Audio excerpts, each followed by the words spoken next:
얼마나 다양하게 위험한 상황으로 고려해 오는지 제가 한번 소개를 해드릴게요. 첫 번째, 장기간 B2였다. 장기간 이뇨제 조금 먹고 잘 유지됐었다. 2년, 3년, 심지어 5년. 그러다가 최근에 폐수종이 생겼는데 그때부터 급격하게 진행되는 아이들이 있습니다. 매우 속상해요. 2년, 3년 동안 괜찮았으니까 그 시간에 이제 괜찮게 잘 살았을 텐데, 근데 폐수종이 이런 아이들이 이제 생기면요, 심장이 엄청 크고요. 그 다음에 역류에 대해서도 몸에서 되게 많이 익숙해져 있어요. 몸은. 그래서 거의 75%가 역류되는데도 얘가 폐수종이 오지 않았다가 80% 넘으니까 기절하고 폐수종 계속 들어오고 이렇게 갑자기 확 나빠지는 친구들이 꽤 있습니다. 이런 친구들이 오고, 그 다음에 좌심방 파열. 그러니까 좌심실에서 좌심방으로 역류가 있는데 좌심방이 터지는 거예요. 폐수종으로 넘어가는 게 아니라 좌심방이 압력이 높아서 폐혈관에서 좌심방으로 들어와야 되는 혈액이 못 들어와서 폐수종으로 가는 친구들이 훨씬 많지만, 그렇지 않고 좌심방 어딘가가 구멍이 나면서 그쪽으로 피가 새서 심낭수 형태로, 혈액성 심낭수 형태로 차서 쇼크로 내원하는 경우가 있습니다. 꽤 있어요. 이런 아이들도 어떻게든 살려야죠. 어떻게든 살려서 이 친구들은 보통은 급성으로 터진 거예요. 급성으로 건상이 끊어지고 거기로 아주 센 제트가, 역류 제트가 이제 나가는데, 거기에 하필이면은 상당히 얇은 좌심방 벽이 있었고 거기가 그냥 퍽 하고 터져버린 거죠. 그런 친구가 2026년에도 3-4마리 정도 있었던 것 같아요. 응급수술 한 적도 있어요. 그리고 개심수술 받고 싶어서 이제 예약을 하고 있는데 똑같아요. 갑자기 진행이 빨라진 친구들. 그래서 뭐라도 해보고 싶다, 되냐라고 오시는 분들도 계시고요. 그리고 내재질환이 있는 아이들, 폐고혈압, 쿠싱, 콩팥 질환, 간질환, 종양 환자들, 만성호흡기 질환, 이거는 기관허탈, 기관협착, 기관지협착 마찬가지고요. 전신고혈압 있는 애들 엄청 많아요.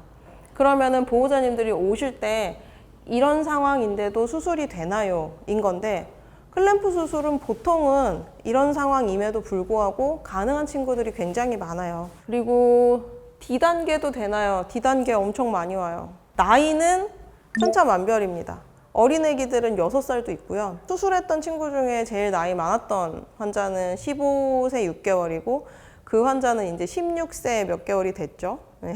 16세 몇 개월이 됐어요. 14세 이상도 꽤 많아요. 예를 한번 들어볼까요? 이 환자 심장 어때 보여요? 엄청 크죠. 10살이고 응급실로 새벽에 내원을 했었던 환자고요. 개심 수술을 이제 앞두고 있었는데, 근데 이 친구가 응급실로 새벽에 들어왔고 이미 콩팥 수치는 너무 높았고 폐수종까지 있었고 심장은 너무 크고 호흡수는 거의 1분에 80회 정도였어요. 그래서 얘를 일단 살리려면은 이뇨제는 더 이상 쓸 수가 없기 때문에 콩팥을 살리기 위해서 투석을 먼저 했습니다. 투석을 먼저 하고 환자가 이제 투석으로 신 수치가 좀 내려가고 난 후에 이제 투석하려면 약간 졸리거든요. 진정을 좀 해야 돼요. 혹은 수면 마취 정도를 해야 돼요. 그 상황에서 투석을 종료하고 나서 깨우기 전에 식도 초음파를 봤었던 기억이에요. 지금 이 앞쪽 판막이 거의 위로 엄청 많이 올라가요. 심각하죠? 역류가 이렇게 있는데 제 눈에는 이 역류가 판막을 계속 때리는 것 같아요.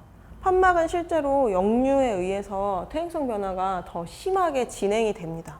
3D로 재구성했을 때는 아예 닫히지 않는 부분이 있고요. 상당히 심한 역류가 올라오고요. 그래서 스틸컷으로 봤을 때는 이 부분과 이 부분은 문제가 꽤 심각하죠. 경식도 초음파로 봤을 때는 명확한 건삭 파열이 확인이 되고 좀 오래된 심장병이어서 판막도 좀 두꺼워 보이고요. 전체 판막에 걸쳐서 심각한 수준의 건삭 파열이 진행이 됐었고, 아마도 내과적인 관리로는 이 환자를 살리기는 어려웠을 거라고 생각해요. 역류가 되는 정도가 다 심각하죠. 투석하고 나서 방사선 찍었을 때는 심장의 크기가 엄청 줄지는 않았지만 투석을 할 때 저희가 초여과라고 해가지고 폐에서 그냥 다이렉트로 어느 정도 수분을 제거할 수가 있습니다. 투석을 하면서 콩팥도 살리지만 폐에 있는 물도 좀 뺄 수가 있죠. 투석하고 나서 심장 초음파를 봤을 때 역류율이 87%예요. 그러니까 좌심방으로 넘어가는 게 87%고 앞으로 나가는 게 13%밖에 없는 거예요. 너무나 위험하죠. 자, 수술을 진행을 했네요. 수술을 진행을 하고 2025년 5월에 수술했고요. 요거는 이제 올 1월 달 사진이에요. 심장 크기가 좀 달라 보이나요? 크기가 좀 작아졌죠? 더 이제 중요한 거는 간 크기가 작아졌어요. 간 크기가 작아졌다는 거는 간이 왜 커졌냐, 간이 왜 부었냐. 간에서 심장으로 피가 올라가야 되는데 심장에서 그걸 받아줄 수가 없으니까 못 받아주고 있다가 이제는 심장이 펌프 역할을 잘하니까 다시 들어오는 것도 잘 들어오는 거예요. 그렇게 되면은 부어 있던 게 크기가 작아집니다.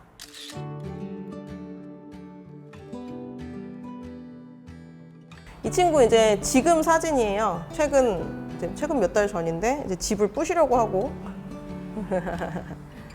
편안하게 잔다고. 지금 호흡수가 엄청 느리죠. 네, 마음이 편안해집니다.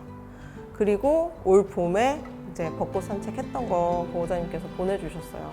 그래서 이런 식으로 이 환자가 저희한테 알려줘서 그 이후에도 이런 식으로 살린 친구들이 꽤 있어요. 위험하지만 멀리서 새벽에 오셔가지고. 왜 새벽에 왔냐? 새벽에 길이 안 막히니까요.